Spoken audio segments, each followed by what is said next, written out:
痴心妄想！元兄且慢。一心起意，也是你此番犯了众怒啊！等除去南龙，说了这么久，却无一人动手，看来他们对。一月，准备走了。收到，主人。来得好！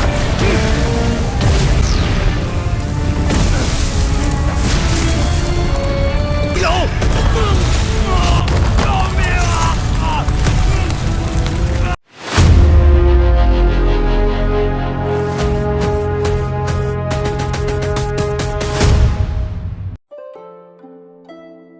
！Bercerita setelah Sekte Yue mengalami kekalahan dahulu, mereka tidak punya pilihan selain berlindung di aliansi 9 negara. Mereka akhirnya menetap di negara Beliang, wilayah dengan jumlah sekte paling sedikit. Negara ini memang memiliki sangat sedikit kultivator karena minimnya sumber daya kultivasi. Dalam kondisi seperti itu, 6 Sekte Yue tentu tidak bisa memilih-milih siapa yang boleh bergabung.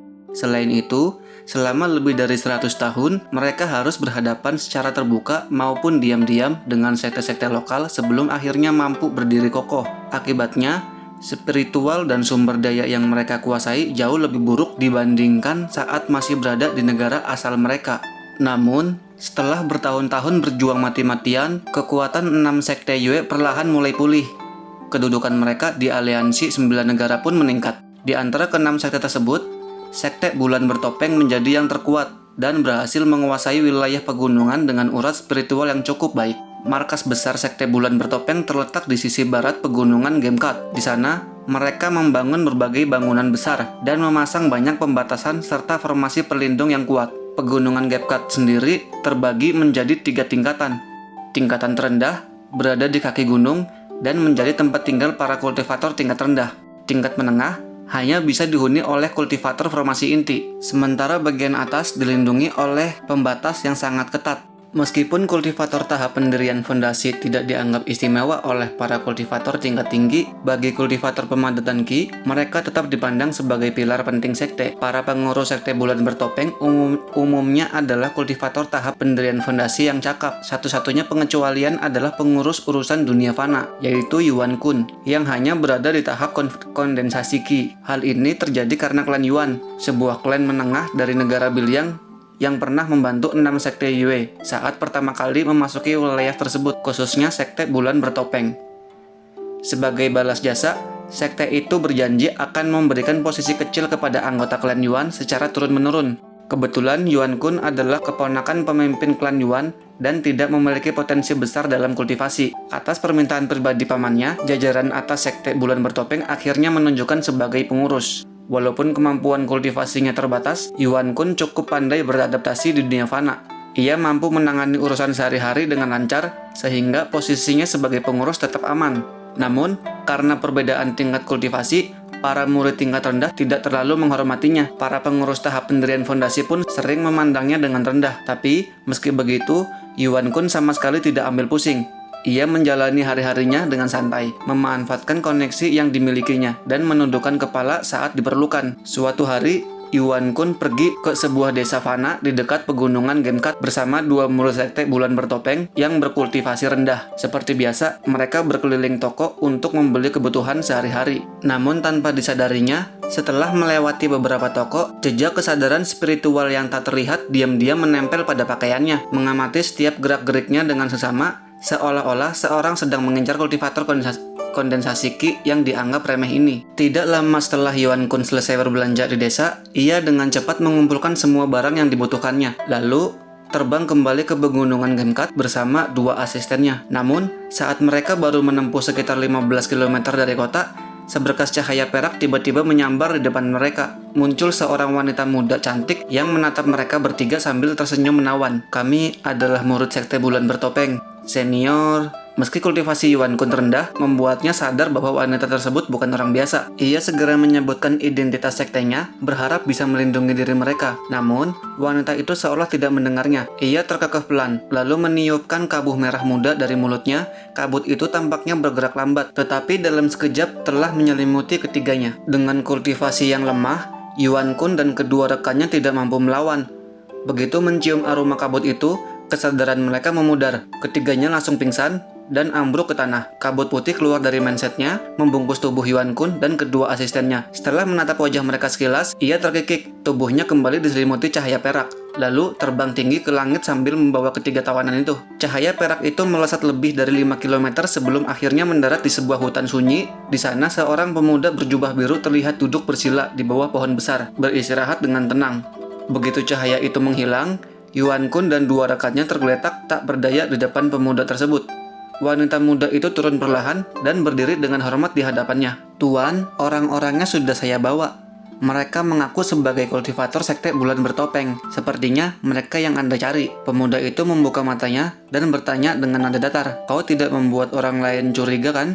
Pemuda itu tak lain adalah Han Li, yang telah menghabiskan hampir sebulan terakhir bergegas menuju negara Beliang. Karena berniat menemui Nanggung Wan secara diam-diam, Han Li tidak ingin muncul terang-terangan di sekte bulan bertopeng. Ia memilih menghindari masalah yang tidak perlu. Untuk itu, ia perlu memahami kondisi sekte tersebut dari dalam, sehingga ia menetap di sebuah kota kecil di dekat pegunungan Gemkat. Sebagai seorang yang pernah menjadi kultivator tingkat rendah, Han Li tahu betul bahwa murid tingkat rendah tidak bisa sepenuhnya lepas dari dunia fana. Kota terdekat dengan sekte biasanya menjadi tempat mereka sering keluar masuk. Dengan kekuatan indera spiritualnya, Han Li dapat memantau setiap kultivator yang datang dan pergi dari kota itu. Awalnya, ia mengincar murid pengumpul ki biasa. Namun, ketika melihat seorang murid pengumpul ki berpakaian pelayan memasuki kota, perhatian langsung tertuju padanya.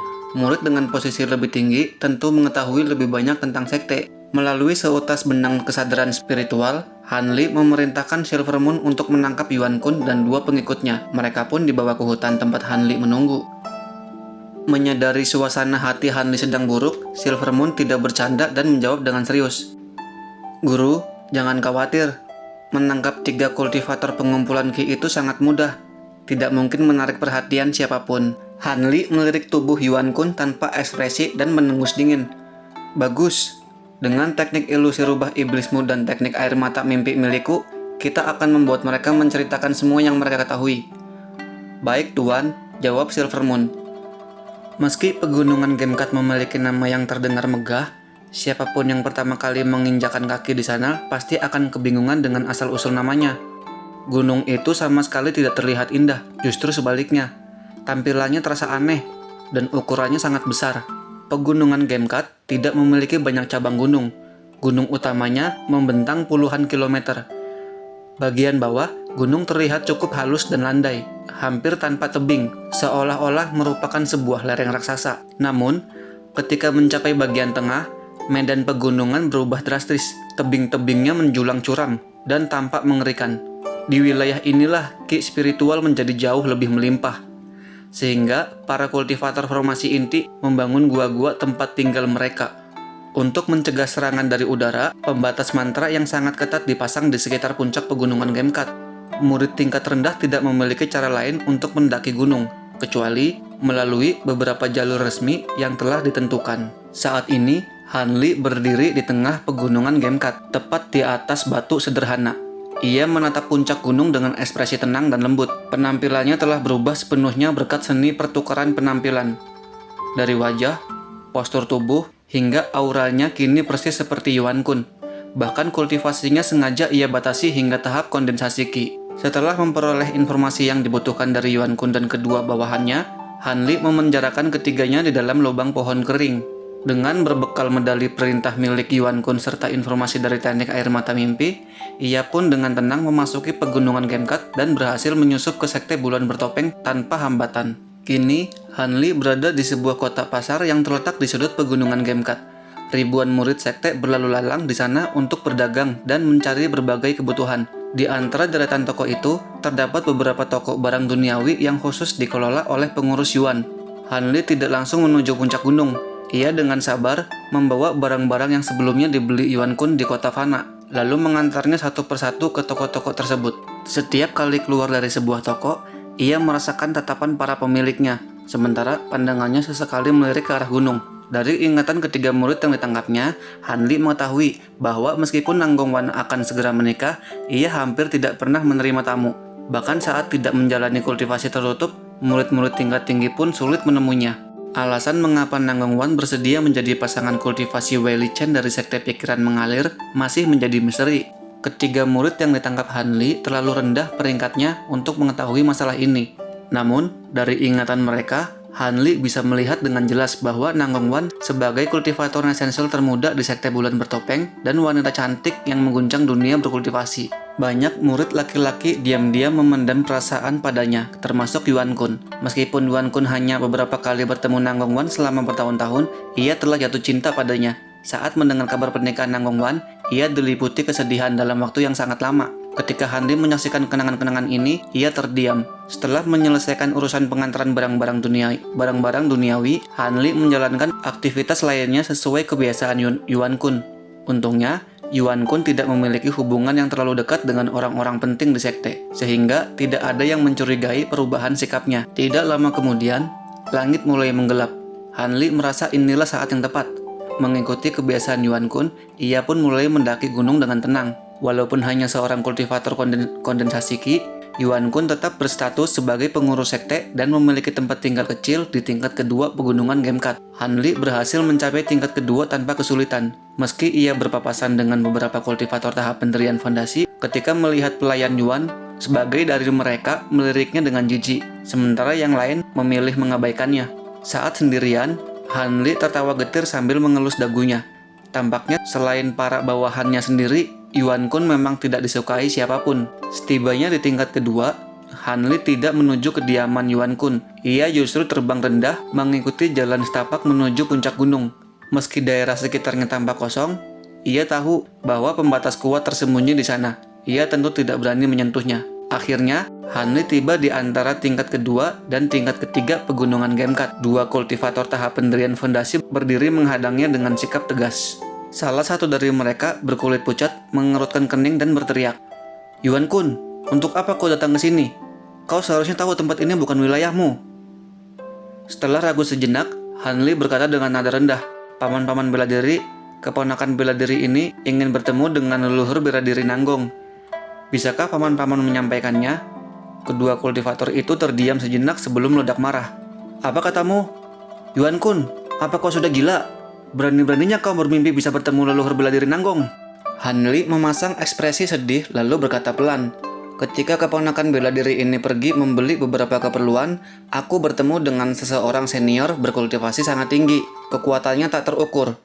Ia memintaku memberikan sebuah barang kepada leluhur bela diri Nanggong. Senior itu juga memasang sebuah pembatas pada tubuhku dan berkata bahwa hanya leluhur bela diri Nanggong yang mampu menghilangkannya." Kultivator berkulit pucat itu terkejut dan bertanya, "Senior, apakah dia seorang kultivator formasi inti?" Dengan raut wajah yang tetap muram, Han Li menggeleng lemah. "Aku sendiri tidak yakin, namun senior tersebut mengaku sebagai teman lama leluhur bela diri Nanggong. Ia mendengar bahwa upacara besar akan segera digelar dan ingin mengirimkan hadiah ucapan selamat. Selain itu, masih ada beberapa hal penting yang harus kusampaikan secara pribadi." Teman lama leluhur bela diri, kali ini kultivator bertubuh kekar ikut bersuara. Nadanya terdengar waspada. Jangan-jangan dia juga seorang essential. Kultivator berkulit pucat terdiam sejenak, lalu berkata ragu, "Itu mungkin saja. Namun, jika senior tersebut benar-benar ada, mengapa ia tidak datang sendiri dan menyerahkan hadiahnya secara langsung? Mungkin ia memiliki urusan lain atau tidak ingin menampakkan diri." Jawab kultivator bertubuh kekar sambil berpikir. "Keponakan bela diri Yuan, ulurkan tanganmu, biarkan kami memeriksa pembatasan di tubuhmu." Hal ini sudah diduga Han Li. Ia pun mengulurkan tangannya dengan tenang dan mengalirkan energi spiritual ke seluruh tubuhnya, mensimulasikan sebuah pembatasan aneh yang tampak rumit. Kultivator bertubuh kekar memegang lengan Han Li dan memeriksanya sesaat. Wajahnya langsung berubah. Kultivator berkulit pucat pun ikut menempelkan dua jarinya ke pergelangan tangan. Kultivator berkulit pucat pun ikut menempelkan dua jarinya ke pergelangan tangan Han Li. Tak lama kemudian, ekspresinya ikut berubah serius. Nada suara kultivator berkulit pucat itu melunak. "Benar, ada pembatasan yang sangat kuat di tubuhmu. Dari kerumitannya, pembatasan ini jelas dipasang oleh kultivator essential. Namun, kami tidak bisa begitu saja mengizinkanmu naik ke puncak gunung. Keluarkan dulu hadiah itu. Salah satu dari kami akan membawanya kepada leluhur kepada leluhur bela diri Nanggong untuk memastikan apakah orang itu benar-benar teman lamanya. Ia menatap Han Li dengan serius. Jika leluhur bela diri bersedia menemuimu, barulah kau boleh melanjutkan perjalanannya. Apakah kau mengerti, keponakan bela diri Yuan? Han Li menunjukkan ekspresi getir, lalu mengangguk setelah berpikir sejenak. Ia mengeluarkan sebuah kotak kayu panjang dari kantong penyimpanannya dan menyerahkannya dengan nada khawatir. Tidak masalah. Tapi mohon jelaskan dengan rinci kepada leluhur bela diri mengenai pembatasan yang ada di tubuhku. Di atas kotak kayu itu terpasang sebuah jimat pembatas berwarna perak pucat. Fluktuasi ki spiritualnya menunjukkan bahwa benda itu bukan barang biasa. Jelas dimaksudkan untuk mencegah siapapun membukanya sembarangan. Aku mengerti, jawab kultivator berkulit pucat. Tunggu di sini adik mak, aku pergi dulu. Ia segera terbang pergi dengan alat sihirnya sambil membawa kotak kayu itu. Han Li berdiri dengan tenang, meski di dalam hatinya terselip sedikit kekhawatiran. Ia yakin Nanggong Wan akan langsung mengenalinya begitu kotak itu dibuka. Tetapi tetap saja ada rasa gelisah yang tak bisa diabaikan. Sambil menunggu, Han Li menjawab beberapa pertanyaan ringan dari penjaga yang tertinggal.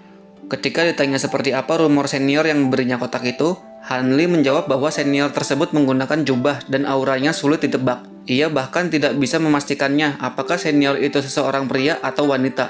Tak lama kemudian, kultivator berkulit pucat itu kembali dengan tangan kosong. Leluhur bela diri Nanggong mengatakan bahwa orang tersebut memang teman lamanya. Katanya, aku akan membawamu menghadap beliau untuk mencabut pembatasan itu. Mendengar hal ini, Han Li tampak sangat gembira dan segera mengikuti kultivator tersebut dengan penuh semangat. Hati-hati, peringatan kultivator itu. Ada jalur-jalur tertentu yang sama sekali tidak boleh kau lalui. Pembatasan di sini jauh lebih kuat. Bahkan aku pun tak akan selamat jika melanggarnya. Han Li mengangguk patuh. Tiba-tiba, seberkas cahaya biru melesat ke arah mereka. Kultivator berkulit pucat langsung berhenti dan menunjukkan sikap hormat. Cahaya itu segera meredup, menampakkan seorang kultivator paruh baya berjubah sulam dengan aura yang sangat mengesankan. Ia melirik Han Li dengan dingin. Keponakan bela diri Sun, mengapa kau membawa kultivator kondensasi ki ke puncak gunung? Apakah kau lupa aturan di sini? Kultivator berkulit pucat buru-buru menjelaskan dengan hormat. Senior Lan, aku hanya menjalankan perintah leluhur bela diri Nanggong. Kalau tidak, aku tak akan berani melanggar aturan. Han Li sekilas menilai pria berjubah bersulam itu, ia hanyalah kultivator formasi inti tahap awal. Tak perlu dikhawatirkan. Namun, Han Li tetap menampilkan sikap hormat dan tidak berkata apapun. Bibi Nanggong ingin bertemu orang ini. Kultivator berjubah bersulam itu tampak terkejut. Ceritakan secara rinci apa yang terjadi. Kultivator berkulit pucat pun menjelaskan seluruh kejadian tanpa menyembunyikan apapun. Pembatasan dari seorang teman lama Bibi Nanggong, kultivator berjubah bersulam mengerutkan kening dan menatap Han Li dengan tajam. Biar aku yang memeriksanya. Han Li hanya bisa menurut. Setelah memeriksa pembatasan itu dengan sesama, kultivator berjubah bersulam mengangguk pelan. Menarik. Pembatasan ini memang rumit, tapi tidak mengandung niat jahat. Orang yang memasangnya jelas tidak bermaksud mencelakakan. Silahkan, temui Bibi Nanggong. Ia pun pergi tanpa berkata apa-apa lagi, menghilang dalam kilatan cahaya biru. Kultivator berkulit pucat menghela napas lega. Teknik penghindaran tak berwujud milik Paman Lan benar-benar luar biasa. Meski baru tahap formasi inti awal, kultivator formasi inti akhir pun akan kesulitan menghadapinya. Mendengar nama itu, hati Han Li bergetar. Ia teringat pada Xiong tua, orang yang eksentrik yang pernah ia lihat dalam ujian darah dan api. Mungkinkah pria ini memiliki hubungan dengannya? Tak lama kemudian, mereka melanjutkan perjalanan menuju sebuah gua di dekat puncak gunung tanpa bertemu siapapun. Ini adalah tempat meditasi leluhur bela diri Nanggong, ujar kultivator berkulit pucat. Jawablah dengan hati-hati. Jangan membicarakan hal lain selain pembatasan di tubuhmu. Mungkin leluhur bela diri akan memberimu sebuah keberuntungan. Ia lalu memberi hormat ke arah pintu gua, melapor kepada leluhur bela diri, murid telah membawa orangnya. Suruh dia masuk sendiri. Kau boleh pergi. Pintu masuk berkilauan dan perlahan terbuka. Han Li melangkah masuk tanpa ragu. Yang mengejutkannya, di balik pintu, berdiri seorang wanita muda cantik berjubah kuning berlengan pendek, tampak berusia sekitar 18 tahun, dan memiliki kultivasi tahap awal pendirian fondasi. Ia menatap Han Li, yang menyamar sebagai Yuan Kun, lalu berkata dingin, "Ikuti aku. Leluhur bela diri sedang menunggumu di aula utama." Han Li menarik napas pelan dan mengikutinya. Kediaman Gua Nanggongwan tidak terlalu besar, namun tertata dengan elegan. Mereka melewati beberapa lorong pendek dan ruang kecil hingga tiba di aula utama. Di dalam aula, aroma harum samar tercium.